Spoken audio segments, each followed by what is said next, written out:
You do not need to be a lawyer to see that's a very significant difference here. Dolls representing only human beings and parts and accessories thereof. And that's where the Toy Biz case begins. What is now is still a doll. The Toy Biz decision, and all of them, and later the appellate decision, all reference the same thing. They always talk about the Hasbro case and what a doll was then and everything else here. But they go on to say, listen, we changed the tariff schedule. Before we get started with the show, here's a quick word from our sponsor, Global Training Center.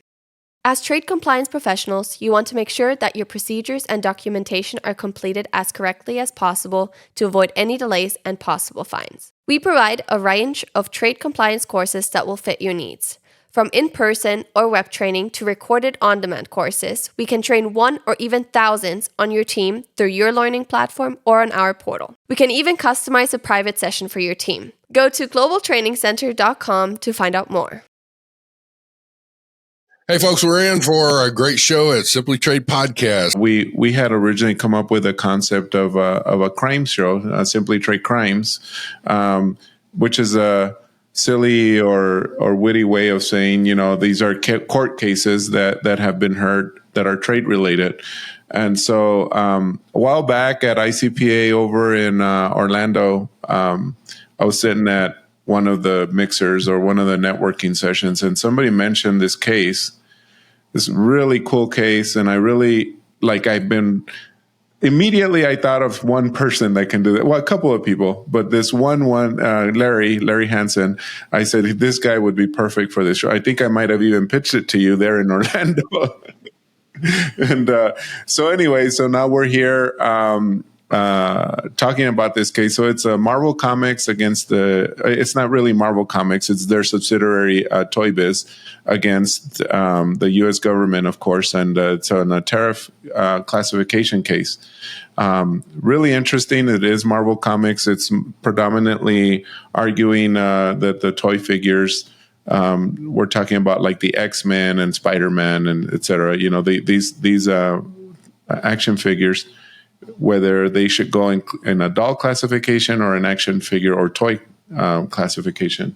And of course, Larry and his wit and his wisdom and his humor will entertain us today, I'm sure, because this is a really cool case. I mean, there's a lot of irony here, though, Larry. Okay, there's a lot of irony here with what Marvel said that in their movies and in their comics versus what they argued in court. But, we'll talk about that here as we move along. Yeah, absolutely. Absolutely. Well, thanks for the invitation. This is always great. Always fun to be on the Lalo and Andrew show for sure. And this case in particular is a case I enjoy. This entire group of cases here, they don't begin. Toy business. It's 2003. Been a few toy cases since then, but the idea of toys is something that's very hotly contested, even more today because now toys have a different tariff treatment, which complicates things. Which is certainly a topic for another time here. But the real question here was in this case, and more importantly, the predecessor case of the G.I. Joe dolls back to 1988, is the classification of a doll. What is a doll? And I really like these cases. In fact, I've taught these cases. The Hasbro case in particular, I have used in my law course every single year on classifications. One of the basic core classification cases I use, not because it's the best case out there or even the most important case out there, but it's a very good illustrative tool on how this all works, how you go from the words of the page on a tariff schedule, and in our case, two tariff schedules. You had the original tariff schedule of the United States, and then you had the harmonized tariff schedule of the United States. And as you can see right here, you'll see very quickly a very significant distinction there between them. But it's also not just the reading of the tariff schedule; it's how that has changed over the time, but also how the court has looks at different things here. And so these two cases written together do a really good job of explaining how the court works and how classification works. So it's a very good learning tool. But the overall question for the Toy Biz case involves various action figures, we'll call them. We'll call them figures right now. We don't want to use the word doll yet. We don't want to call them action figures, but they're figures. And if you know who they are, you'll reckon every child, and even occasionally lawyers who act like children, will know who they are. Things like the X-Men, the Fantastic Four, Spider-Man, characters that are well known to people. Before we had any of those, we had my generation, and that was like G.I. G.I. Joe was the only one. And that's why the case to talk about Toy Biz, you really got to go back to 1988, 1987, 1988. Because one of the best early decisions about toys and dolls came back involving G.I. Joe. And it worked like this. And it was Judge Watson, who's no longer with the court, but he had a lot of fun with this. And so I recommend this case. If you enjoyed Toy Biz, you got to read the prequel, as they would say, and we would get the prequel of the G.I. Joe doll. And in that case, the judge went through great pains. He literally quoted every single G.I. Joe card. So all the G.I. Joes had special skills. Special skills were not based on their mutant ability or anything else. That, as the more recent characters have become popular, these were just army men and women from 1988, men and women who had particular skills. And some of them were things like he could use a flamethrower, she could use a knife, she could use swords. This person could handle certain guns, but it was very militaristic. It was all someone who would be able to do their job as a soldier. They had certain skills that were there. And so there's great pain talking about what exactly is this thing we're holding in our hand here.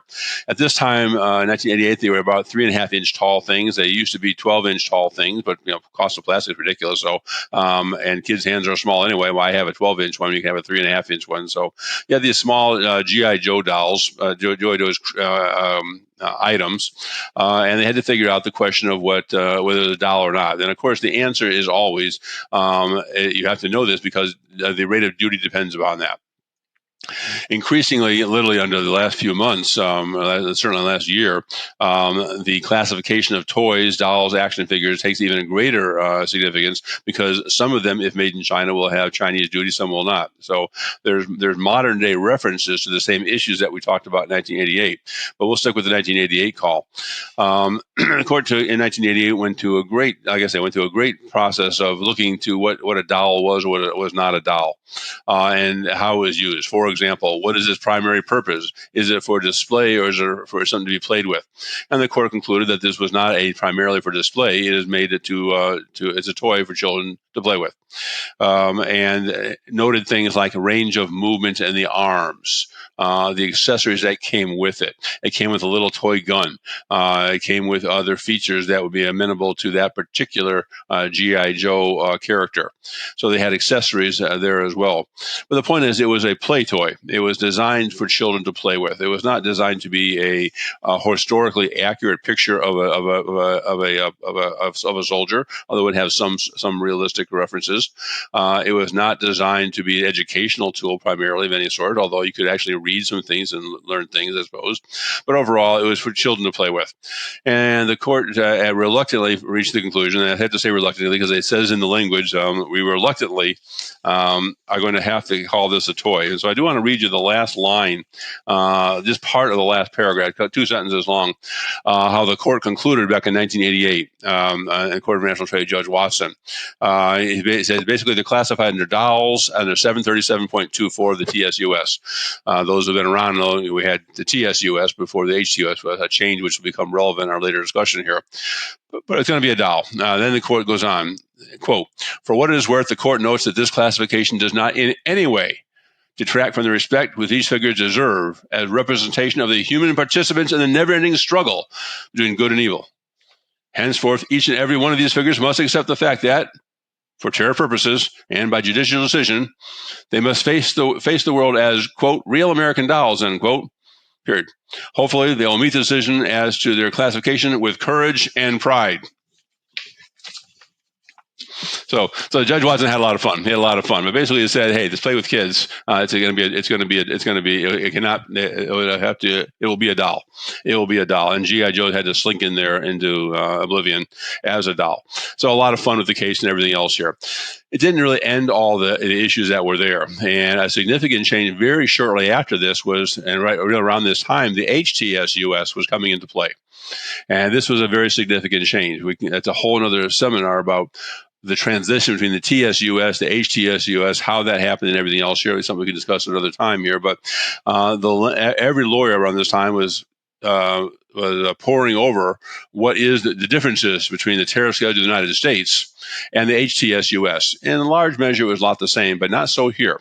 This was pretty important to see the difference here. So I'm going to look at the language that was there, because this is the new legal environment in which the court had to evaluate TOIBIS. Under the TSUS, the earlier tariff schedule, the provision for dolls was dolls and parts of dolls, including doll clothing. Dolls and parts of dolls, including doll clothing. Didn't define dolls, but identified the scope as dolls, parts of dolls, and doll clothing. Pretty basic, only a few words. The HTUS provision 9502 says dolls representing only human beings and parts and accessories thereof. Now, you do not need to be a lawyer to see that's a very significant difference here. Dolls representing only human beings and parts and accessories thereof. And that's where the Toy Biz case begins. What is now still a doll? The Toy Biz decision, and all of them, and later the appellate decision, all reference the same thing. They always talk about the Hasbro case and what a doll was then and everything else here. But they go on to say, listen, we changed the tariff schedule. And there's different rules of law that says if there is a change from one law to another, the law that change must have been intentional. There must have been some reason the authors of the tariff schedule, who sit in Brussels, not in customs, said they introduced the phrase representing only human beings and parts thereof. Okay. And Larry, just to set a little bit of the foundation here, the reason that it went even to court, or to that it was argued, was because X-Men or Marvel was saying they're not dolls, because that's a higher duty rate, versus their action figures or toys, which is a lower duty rate. So that was the argument where the U.S. government, or it was originally classified as dolls because they're X-Men human looking figure. I mean, that's the whole premise of X-Men, for one. And you look at Peter Parker and Spider-Man, he is a guy. I mean, he just got bit by a spider, I guess, but things like that, right? That's yes, you're exactly on point there, and that's this is what the curse of being involved with all of us are, the tariff schedule. And Spider-Man is a good example. I'm glad you used Spider-Man as an example. I'm going to use that as the example. Your poor Peter Parker was doing his own life and everything else, gets bit by a spider. Okay. Bit by a spider, changes his personal life, changes his social life, changes the relationship with his mom. I mean, there's a whole thing going on because he got bit by a spider. Now he has all these sources, all these powers, and everything else here. And you have to just, ignore was physically possible to do all these things here. But the movie does not explore the tariff implications of the spider bite. Oh my gosh, they left out a key element here. This disturbs me in the movie. So I no longer stand up in movies to correct them, because I get kicked out of movies.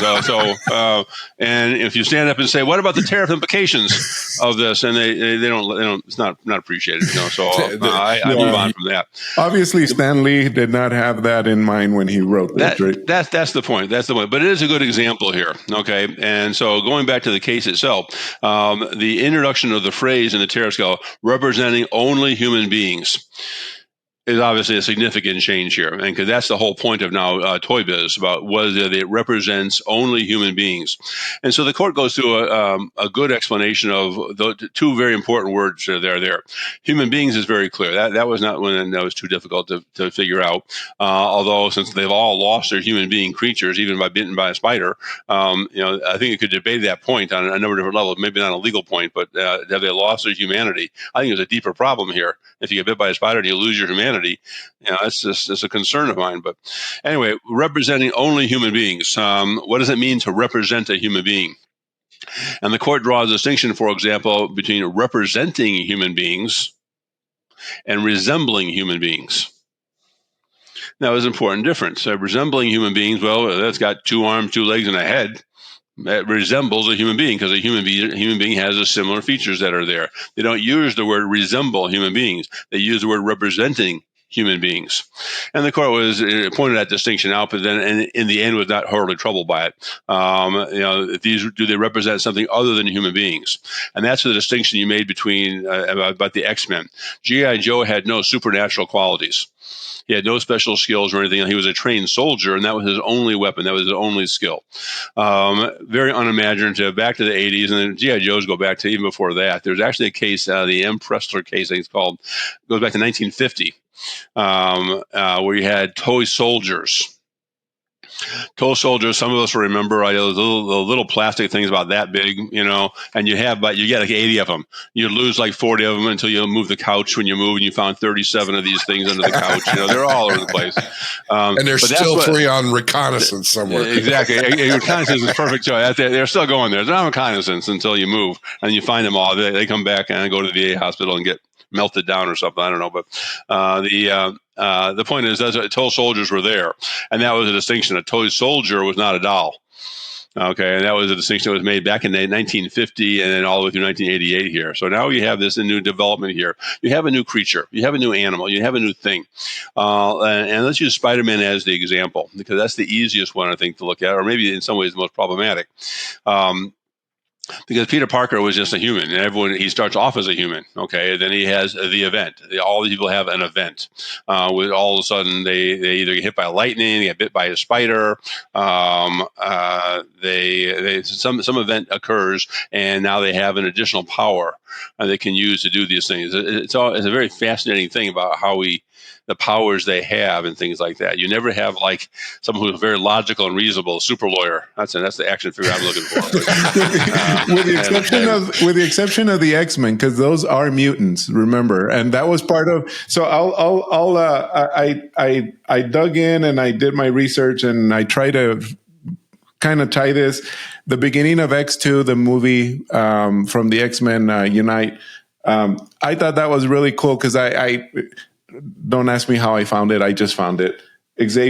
Professor Xavier says mutants, since the discovery of their existence, they have been regarded with fear, suspicion, often hatred. Across the planet, debate rages. Are mutants the next link in the evolutionary chain, or simply a new species of humanity fighting for their share of their world? So therefore, he is saying mutants are human, just maybe, so contradictory to what their, I guess, enterprise version of the toy maker was saying, that they're not, that they're toys. Yeah, it's a good point. It's a good point here. And if they had argued the idea, I like the argument, frankly, because mutants are a good example. One of the last things they look at before they get to Mole Man. Mole Man is one that they particularly had trouble with. But we'll get to Mole Man in a second here. But the mutants are specifically mentioned, and like Peter Parker and Spider-Man, and like the Fantastic Four, all of the Fantastic Four, you have some other feature they have here. And so mutants were unquestionably human to begin with, and they've lost their humanity in the eyes, certainly in the eyes of the court, in the sense that they are no longer human beings pursuant to the Tariff schedule. So an argument could have been made that the intention of the creators of this and the popular view of these things is that they are in fact human beings. They are not. They are representing human beings. They are human beings who have other features, like they are mutants, but they still are human beings. I think a better argument is Peter Parker, because Peter Parker, without his costume on, looks like a human being. Other ones have stretchy legs and arms you can stretch out and things like that. And others have power of fire and things like that. Others can fly, all the different things they can do and everything by basis of their unique factor here. Could they have argued that these are depicted as and accepted publicly as human beings with additional features versus toys, if you will, that lose their humanity because of the event that gave them the distinction, the mutants that are there. So the court did not go that direction, nor did the attorneys in the case here. But I think it's an argument I think you raised a good point, Lyle. I think that's something they could have argued here. I'm not sure it's been successful. Well, unfortunately, that movie came out a few months after the decision, so they couldn't bring it into evidence. So yeah, but there have been toy cases since then. Now we'll see if it changes here. As always happens in classification, in other contexts as well. The world changes, products change, and the tariff schedule, which is revised every 7 years, is trying to always catch up. A better example are electronic goods. Electronic goods change every 7 months, not just every 7 years. And so trying to classify early on, when cell phones came out, it was a classification nightmare because there was no provision. It had to be like a radio television device. It didn't have cell phones. Now, of course, we do. And this is a good example. The characters that are here, and therefore the figurines, we'll call them figurines for now, that they represent, have evolved in popular culture. What would the average person on the street say? And that's a fair thing for the court to do. The court can have it considered a punt, but they could say, in popular media, what is the normal expectation of someone naturally to call this? Would they say that Peter Parker is human or not? Is Spider-Man not human? I think they would say Peter Parker is human, and therefore find that Spider-Man represents a human being at his core. When you get to other characters like the mutants, the parade of mutants that are there, are they no longer human beings? They started off as human beings, but now they have other features that are not human-like, that no other human has. So the court seems to be implying that they've lost that human being status, and therefore they're classified as that. The Fantastic Four, another good example. Now they have different features they can do. The one that can stretch himself, and do all these things, and so they represent those things like that. So the cases are interesting. A couple different levels here. One is just what's the answer here? Okay, this is now the law says dolls must represent only human beings, and they don't represent human beings. If you begin with that assumption, as the court does, then the answer is very clear. Because these are not human beings anymore by beginning with the assumption that they're not human beings. So it's a little bit circular on that. The cases are very interesting from another standpoint, and not just for lawyers, but people who even read CIT cases or wonder how classification works. How do you go from the words on a tariff page to a decision by a judge here? A judge wants to get it right. We have very good judges in the Court of International Trade. The CIT is getting a lot more notoriety these days. People are, for the first time in my career, have heard of the CIT because they're handling a lot of the Trump issues as well here. Not so much for toy biz, but because of the Trump issues that are all out there here. And they want to look at the law. They want to look at the law and say, what does the law mean? And there are two different issues on these court cases here, specifically regarding classification. The first is, what is the scope of the law? It is unquestionably a legal principle that it is the responsibility of the court to determine what the law is, to read the law and say, okay, what does that word mean as a matter of law? As a matter of law, we believe that this provision includes things that are human beings, representation of human beings. That is a legal interpretation of what the law is. And you have that conclusion before you even get to the specifics of a particular critter or a particular creature or Peter Parker or anyone else here. So that's step number one. What is the law? And the court has complete responsibility to review the law de novo, as we say, from the beginning. No matter what Customs has said, they determine what the law is, and only the CIT determines what the law is. And the second part of that, if you know the law says, for example, this provision represents only human beings. That's a legal principle. The next question is, as a matter of fact, is Spider-Man a representation of a human being? Is the Spider-Man doll? Is it these application of facts to the law? The doll, they literally go to court and they bring these dolls to the judge and then says, okay, as a matter of law, we agree, or at least the judge is going to say, as a matter of law, if the article represents only human beings, that's the law. But does Peter Parker represent a human being? That's a question of fact. So you have questions of law, we have questions of fact. The judges determine what the law is by themselves. That they have to evaluate questions of fact, and that's why you have a trial. That's why you'd have a trial. You go through a customs procedure, and that gets arguments there. But in the course of a trial, you have questions of law decided by a judge, and you have questions of fact decided by after a trial, or a substitute for a trial, as we're going to talk about, has occurred in this case here. And the way this often works in the CIT, especially with classification cases, is for motions of summary judgment. And basically, they have a motion for summary judgment, as you had in this case. You go to the judge and say, Department of Justice and the lawyers for the toy boat makers go to the Court of the National Trade and said, Judge, we agree on these facts are here. We agree on the facts that are here. We agree that Peter Parker has these features. That's a question of fact. We agree a mutant can be accurately described as this. That's a question of fact. And the Department of Justice and the private litigant agree on those things. If they agree on those things, there's no question of fact. There's no dispute as to the fact. We agree on the facts. Now we only have to evaluate areas of law. So it's a very good thing to do. It's a very common strategy here. We're not disputing what Peter Parker looks like. That we were going to agree on all these things, but how does that apply to the law that is there? And that's why they go in motion summary judgment. The judge will put it in your hands. And that's when you get a decision like this. It's a cross motion for summary judgment, very common in classification. We were not disputing this doll. Here's the doll, judge. Here's the doll. I wish I had a doll show. There's a doll.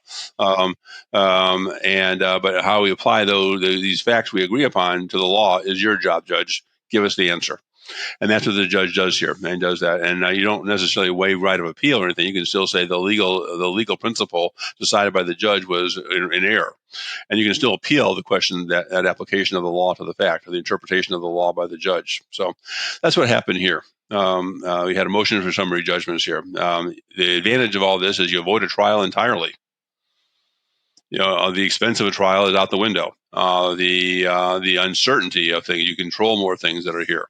One of the difficulties is it still can be expensive, because you may not have agreement on the facts until you take that discovery. So literally, in this case, there was undoubtedly discovery where we got an expert for the toy maker who says, I'm an expert on toys. Here's my view. These are the facts. These are the facts. These are the facts. And you write those up in a way that is fairly fair and objective. So the Department of Justice will agree to that and say, okay, if those are the facts, we'll just go to the judge and get the question of law applied to those facts, and that will solve our problem here. So that's what happened here. There's now the only question of law. The other good thing about this case, in terms of its educational tool, is what evidence you produce to persuade a judge. What can you look to? Very often, and this is a good example of how it's done very commonly, and there's a few things that they could have done but did not do.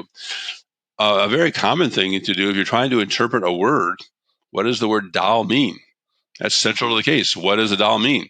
And the answer can begin with a dictionary. And very often they do lexicographic sources, dictionaries, interpretation of what words mean, historical derivation of word. The word doll comes from a longer German word from something else. And so people have always thought that the word doll has meant to mean these things.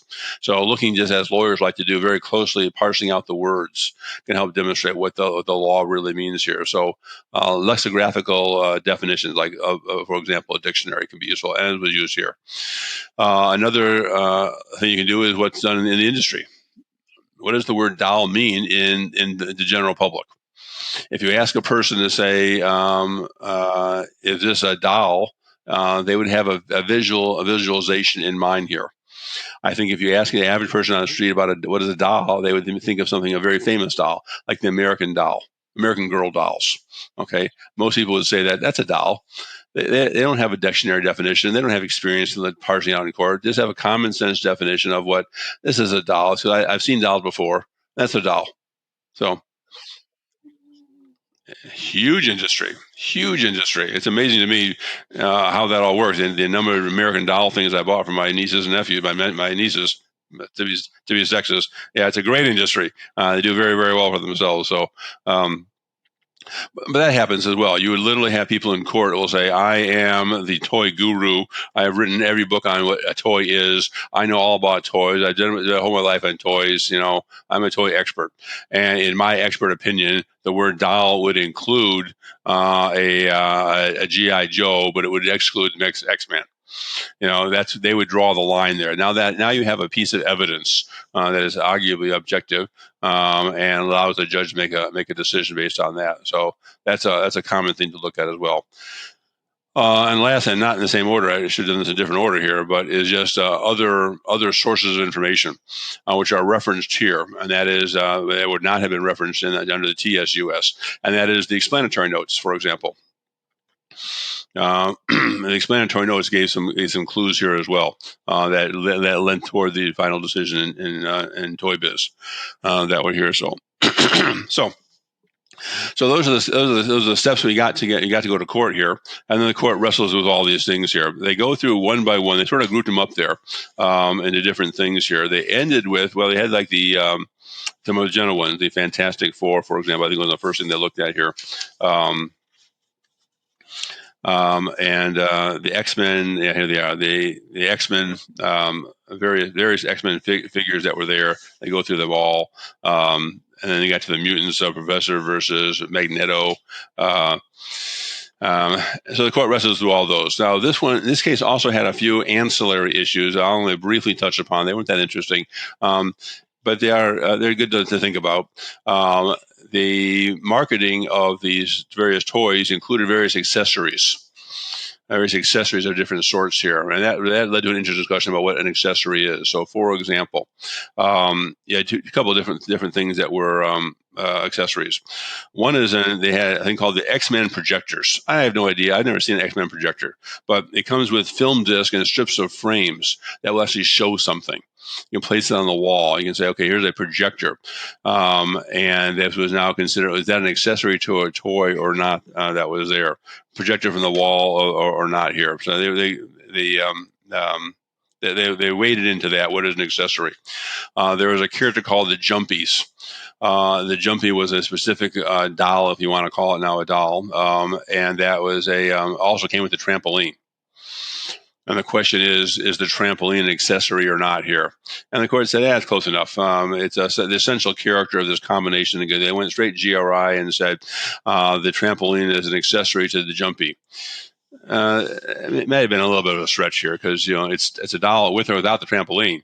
I could have a piece of paper here, and say, okay, I don't need to buy it. A kid with an imagination does not have to have a trampoline to do that. It led to questions: what happens if you bring in trampoline spare parts? You bring trampoline by itself, very clearly, it would not be part of a doll. So it's a bit of a stretch there on that. The last of the accessories they talked about was and this is a very interesting one, cards. There are cards that came with them. So if you buy an X-Men thing, you get some cards. And the question is, are those accessories or not to the thing here? This, I have to say, I think the judge was like running out of ink and says, that's close enough. Because and he raised good issues here on this, and that says the cards are if you have you buy an X-Men, you might get a Jumpy card with that. In other words, the cards that came embedded with the toy may not have been necessarily for that particular toy.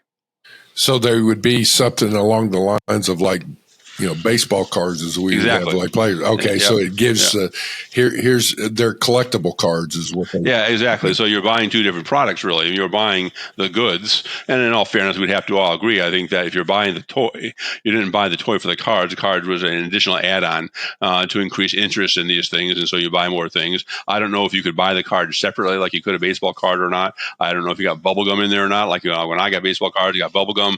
I guess that doesn't happen anymore here. So. And the court basically talked about, so it raised the question of accessories. That wasn't a big part of the case here, but what comes in with these things is relevant as well.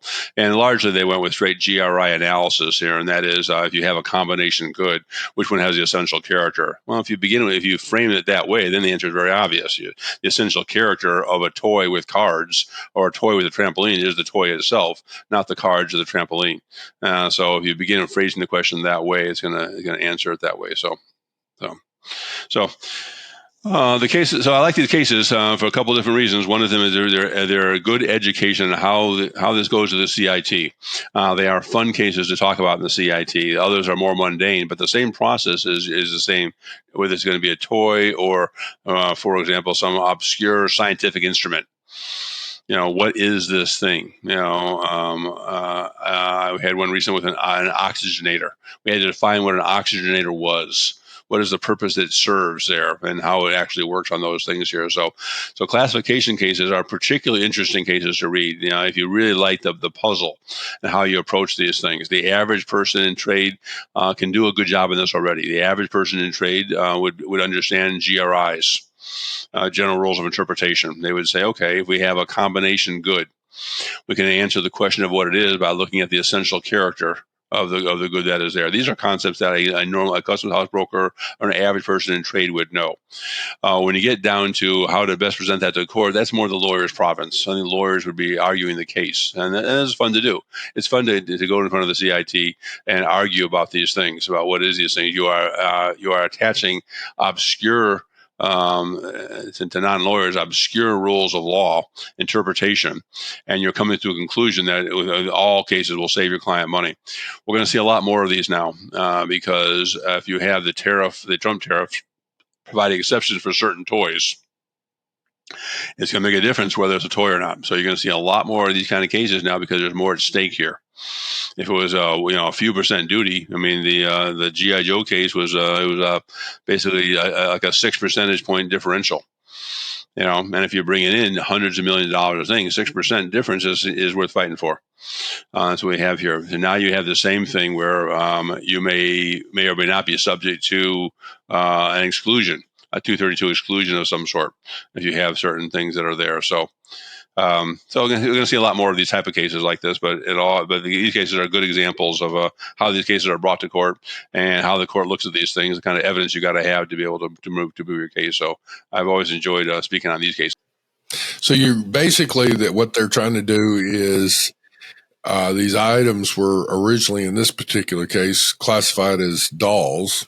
It's the precedent from GI Joe, I guess, in Hasbro, and then as it goes through, they're looking and going, well, now if we can classify it as a toy, then it's going to save you significant duty rates there. And that's what they're trying to do is make the case here. So what was the outcome of all this? Well, in both these cases, GI Joe, I read the decision there. The judge says, "I'm sorry, but you're a doll. You're a doll." And for this man, given the change in the tariff number, since now HTSU says it's got to be a human figure, and these are not human figures, therefore they're not dolls. And that actually, I did again because I was just having fun with this and I was doing research. It actually really, really upset a lot of the hardcore X-Men fans. I mean, it like literally traumatized them. They're like, they actually did believe that X-Men are humans, and the court just said they're not, so it's funny to look at it that way. But I mean, you can find that also like with Star Wars, right? Like there are people that actually think that the Jedi movement, I don't want to call it a religion, but that it really does exist and there is a force out there and they really live their lives that way, but anyway, I mean, I did read that and I was like, I was a little surprised, but really not, because I mean, some people do model themselves after their heroes, and so what? They're in the movies and comics. It doesn't mean that they're bad, right?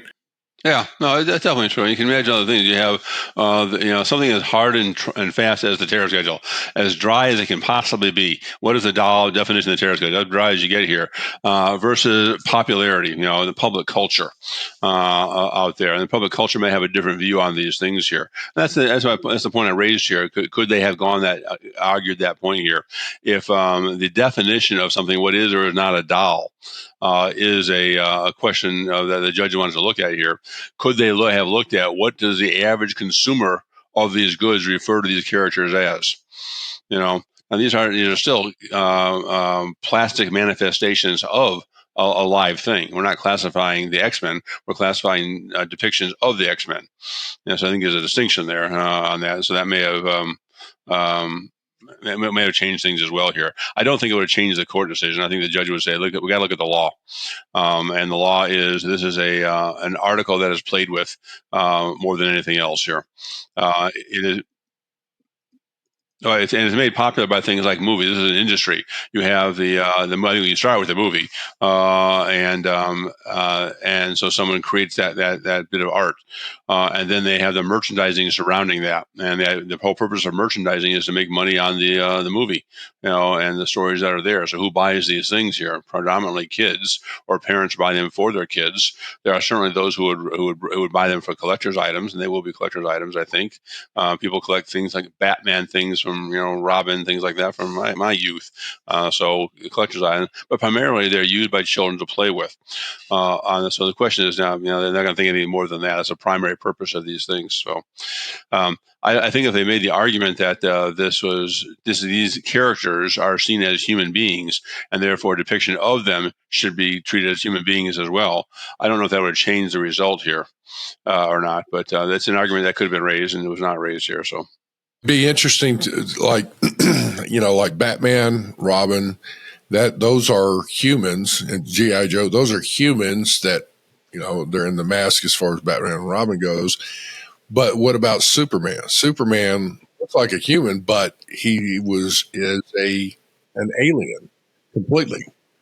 So how would a Superman figurine and a Batman figurine, based on this scenario here, Superman could be considered a toy and Batman a doll? You could be, and it could be. And the court wrestles with that somewhat about here and said, listen, we can't have a situation where something that seems obviously the same, like that, Batman versus Superman, to say we have a different rule there. The court really struggled to say, no, I'm not going to get in the middle of Batman versus Superman. That's a movie, but it's not a court decision. It's not a court decision. But it's interesting to look at here. Our action figures, and what do they have here? Batman. What was his features here? He had no superpowers at all. He was rich. He was motivated. And so he had all the cool toys, the Batmobile, the Bat thing, all the toys like that. So his superpower was wealth that allowed him to get gadgets. That's sort of a lower level, I think, of that, but very smart. I think he's very smart and everything else here. Then you have Superman. Was he a mutant or not? I think arguably you could say Superman was a mutant, but it was not a mutant like the mutant X-Men mutants. Those were people who were Superman was always good looking, and wavy hair, American way, and everything else here. And I think it's interesting that the mutants are sometimes people who are disfigured. They are the ones that are not as attractive, and so they are lurking in the shadows and trying to do right here. And the end of the scene is always the same: they have saved the world, then slink over to obscurity again. And as is Superman, Superman wants to just become Clark Kent again and marry Lois Lane. So there's interesting things here. I don't know. I don't know if that would affect the law or not on these things here, but so. You obviously never or don't remember Storm and Mystique. Those two were really good looking. It's interesting who they have. I'm a lawyer. I go for underdogs all the time. So I like the mole man. I like the guy who stands at the scenes and slinks into obscurity again. Just wants to save the world. And nothing more than that. Some are just add humor. The whole Ninja Turtles genre. These were very cool people. They were very they ate pizza. These are the embodiment of children who are now doing all these positive things here. So. You have other things where the people are embodied or empowered by the tools they have. Thor has the hammer. It's all he's got is a hammer. He's got a hammer. It's all he's got here. At least Wonder Woman has the lariat. Yeah, the lariat of truth. That's the best one yet. The lariat of truth doesn't even exist, but the point is the lariat of truth. And it gets you imagination how you can use those things here. And she has her jetpack and she has her jet and she has other toys as well. And she can fly. She has strength and everything else here. But so it's interesting to me how we empower our heroes. But in another time perhaps. But so. Well, I like the lesson you actually, the takeaway you had here, which was in your tariff classifications. I really like that, and actually, one of your partners was on, or coworkers from Sandra and Travis was on our show, Jason, recently, and he talked about how all of a sudden everybody knows what the CIT is, and I'm glad you're shedding light here on that. Yeah, it is true. For the first time, I've been doing this 39 years now, and for the first time, people come up to me and say, my own family comes up to me and say, you have something to do with tariffs, right? Yeah, tariffs. something to do Yeah, with I would tariffs. think Yes. so. Not two things. So, on the other hand, it's good for those of us who've been around, all of us on this call, and anyone who's participating in your webinars, have an obligation to teach people about these things. Trade affects everyone's lives here. Here, it's a classification of a dollar or something like that, but other implications as well for international relations and things like that. So, we got to tell people, like for example, who pays tariffs. Be good to know. So. Yeah, Lila, I was trying to share a little item here so I can show Larry. There we go. Yeah. Justice there we go. There we go. Now we're talking. There's Larry right You're there. talking about the superhero of an attorney here. So Justice Hammer, how's that? Yeah. And there's a couple. There's very few like that, but they're not considered superheroes. But Ironside has made a background. You have or lawyers who in particular are troubled, but they rise to the occasion. And there's one with Clint Eastwood where he is. Paul Newman, where he is a dysfunctional person but a brilliant lawyer, and he saves the day. Those are like things like that. Well, I'll tell you what, this has been an interesting thing. So if anybody has a company that is looking at this, basically what you're saying is you go into the court if you're not getting satisfaction from customs, I assume, on your initial justification. We think it should be classified by, instead of A, it should be B or whatever. And then you start looking at going into the CIT then, right? Yeah, there's a whole range of things that happen here preceded all these cases here. I presume that all these cases began with a protest. All these cases began with a CF-28, a CF-29. Customs says, and they use the classification. We think it should be this. And a 28 or 29. They may or may not have given you really ample time for you to present your case on those kind of things. But at any rate, there was always a protest. And so you had a chance to raise all these issues. And they were initially decided by the local court, which is typically a non-lawyer. But then there's a way, obviously, to get it to headquarters in OR&R. And so you had lawyers who looked at this months, if not years, before it went to court. And that's a good process here. You really help hone down where we agree, where we disagree, and everything. And Customs is doing its job. Their job is to make sure that the revenue is protected. And so they can appreciate that an importer wants a lower rate of duty. That's not their job. Their job is to follow the law and collect the appropriate amount of duty here. So all these began with the 28 or 29. All these began with a protest that was reviewed probably for months, if not a year or more, by Customs before they finally said, we're just not going to agree. And that's when you go to court. Every lawyer wants to win their case without going to court. And so, but they were unable to do so, and so that happens. I'm in court now. Cases in court right now. But you try everything you can to avoid going to court. Because at that point, you may think you've got an extremely strong case, but you just don't know the outcome. You don't. You're rolling the dice here. We have a case in court right now, and that's why we Jason Kenner of our office is a former DOJ litigator, and we rely greatly on him because I've had cases on the judge. Judge Jason, I think we got a good case here, and he's like, you can win or lose. You may have a good case. You may be right. You may still lose. And you're playing with clients' money, with clients' future, and things like that. It's a very sobering experience to say, okay, I'm right, but I may lose, and then you settle the case.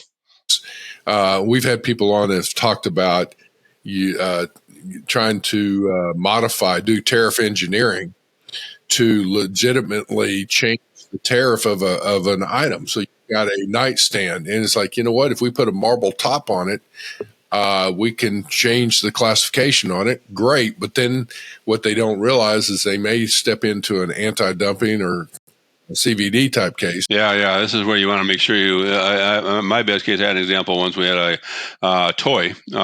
It was it was eventually called a xylophone, but it was really on the market as a something by at Toys R Us. It's a dog it was on wheels, and you'd pull it with a string.